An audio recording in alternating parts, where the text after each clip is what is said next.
on the cornea, make it clear, then do. And also, like I repeated before itself, do not overdo your cryo, because it will definitely lead to a lot of inflammation, a lot of pain for the patient, and chance of ERM formation. Thank you, sir. Thank you. So our next speaker is Dr. Arun. So he will tell you about the drainage and what different other type of buckles in our clinical practice. Arun, please.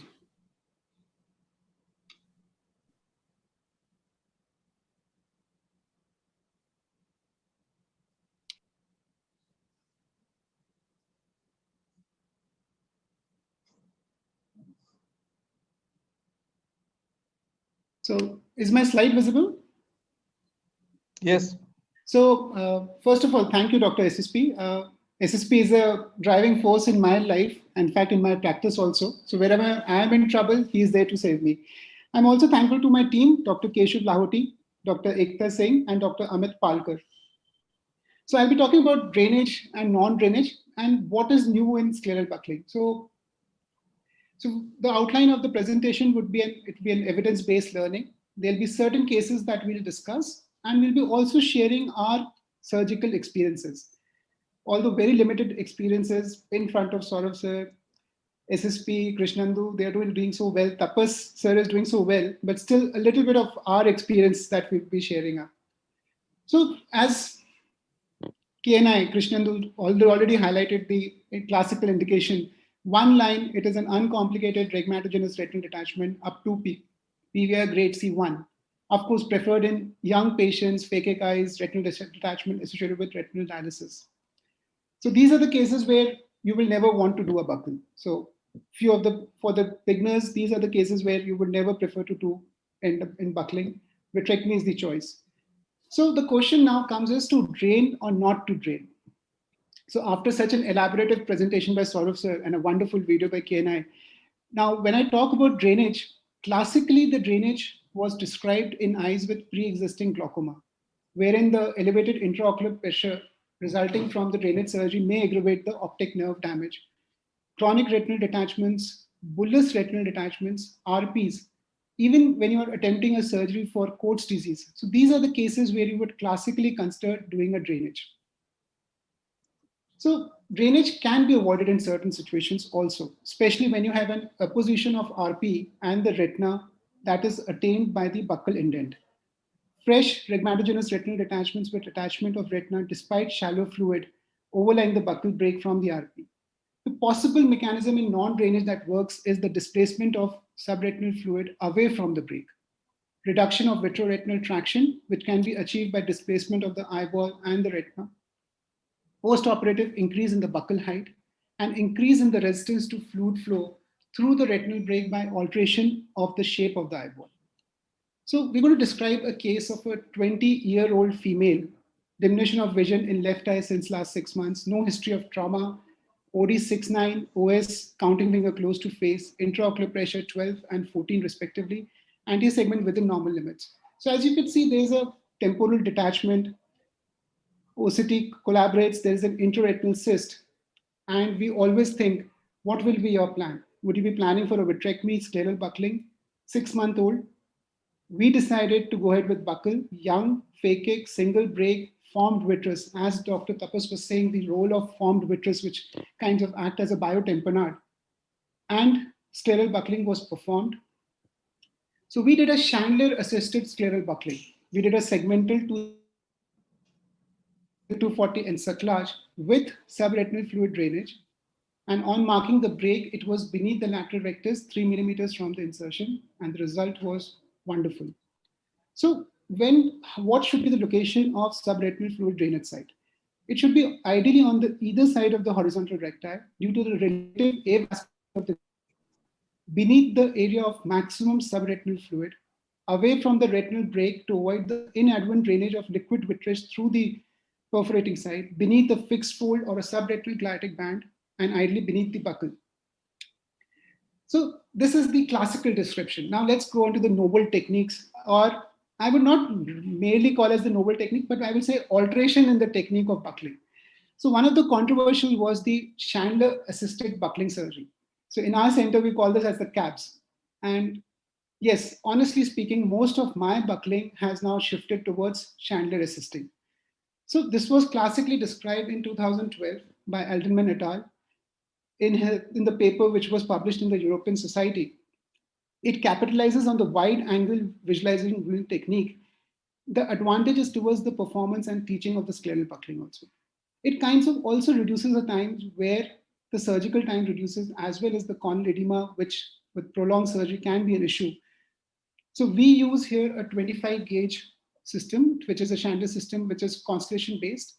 So this was the original paper, the strategy for management of uncomplicated retinal detachment by Elderman, which was published as the first report of the European Vitreoretinal Society retinal detachment study. So how do you go about it? You perform a conventional periphtectomy, do the muscle tagging. So it's as the conventional. Ideally, the chandelier should be fixed in 180 degrees opposite. We use the biome system for the wide viewing. However, we have found that eyeballs can be an issue because of the bulkiness of it. Chandelier assisted break localization is done. Plug while buckling, deplug for buckling, and visualization. So you could see in the picture that the break is clearly visible. So what is the advantages of this? It kinds of improves the visualization of the retinal breaks. It reduces the chances of missed breaks, which could be possible with 20 diopters. It definitely enhances the efficiency, shortens the duration of the procedure. So I would here highlight that shortening the duration of the procedure is kind of beneficial when you're opting for buckle, because the shorter the duration, the corneal edema is less, the scraping of epithelium goes off, the visualization of the fundus is better. Yes, there are certain disadvantages, which over a period we've also learned. The major disadvantage was the vitreous prolapse. So to avoid that, we have started now using completely a wall trocar system. And we are very, very particular of plugging it. So when you're putting these, sometimes there is a chance that the chandelier can come out, especially when you're doing a cryo on one edge. So you should be very particular that the chandelier light system is fixed into the trocar. Yes, there is a rare occurrences reported of lens touch, endophthalmitis. There can be a poorer view in setting of cortical cataracts. So these are the certain disadvantages which we could be having. So we have done in about 12 patients. There were no trocar related breaks. In fact, there was no lens touch, no endophthalmitis, and we found out that it is working well. And we are now slowly in the progress of shifting from the conventional indirect ophthalmoscopy to the Chandler system. The second is the beauty of 240. So this is what we have been doing. So what is the beauty of 240? It is a 7 millimeter broad band encircled around the globe, secured within the scleral pockets or sutured. So this is a simple 240 encirclage, which has completely settled the retina. So this we started about 6 years back. We started with the dialysis. So we thought, if for dialysis, why to put up a segmental buckle? Let's go with only encirclage. So this is one of the cases which I'm going to show. This was a BCVA OS counting figures 4 meters. Over a period of time, it improved to 6.9. And this was the beauty of encirclage. So what is our experience? We've been doing this, and we've been now doing it in a prospective study kind. We've enrolled almost 24 eyes. All have settled well because the case selection is very, very specific. The breaks are anterior. They are usually not multiple breaks. The size of the breaks have to be very taken up. There is a very detailed retinal drawing which is done. Unfortunately, we do not have the wide field fundus cameras. So we do a very detailed retinal drawing. And we found out that even at the end of 6 months of follow-up, there is no significant myopic shift that was noted. So one of the major concerns was that since the buccal height with 240 is maximum, so there can be a possible significant myopic shift in these patients. So there was not a very drastic significant myopic shift that was noticed. We are on a process of reviewing. It's under a review for an article. The other thing, which is the macular buckle. So macular buckle was ideally described for macular fovascitis, macular detachments, lamellar or full thickness macular holes with macular detachments. It was also for failed vitrectomy for MTM with posterior staphyloma. Rarely could be performed for optic disc maculopathy.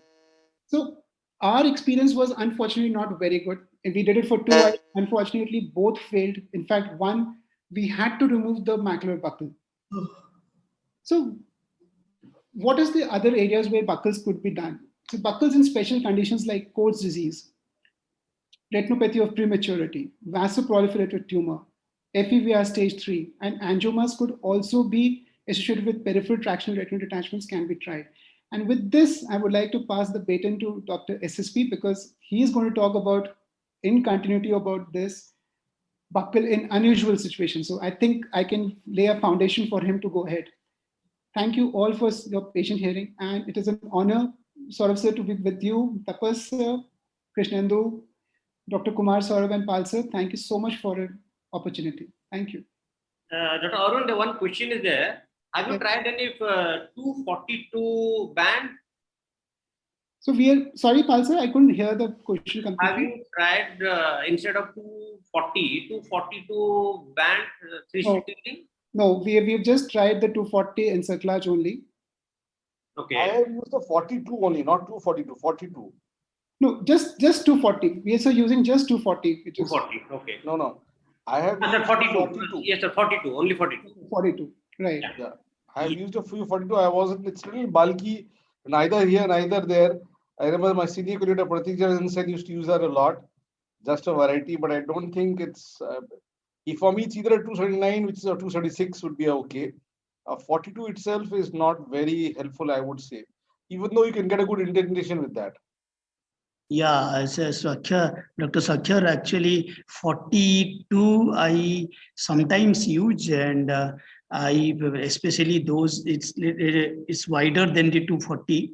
So wherever I want the brake is, if I feel that brake can't be covered adequately with 240 band, and a segmental buckle is not needed, I quite often use for the 42 band, and instead of putting a sleeve, I tie up the ends. So if you tie up the end, there is no unusual hump subconjunctivally. Okay. Sir, have you tried for dialysis just 240 encerclage, the routine encerclage that we do?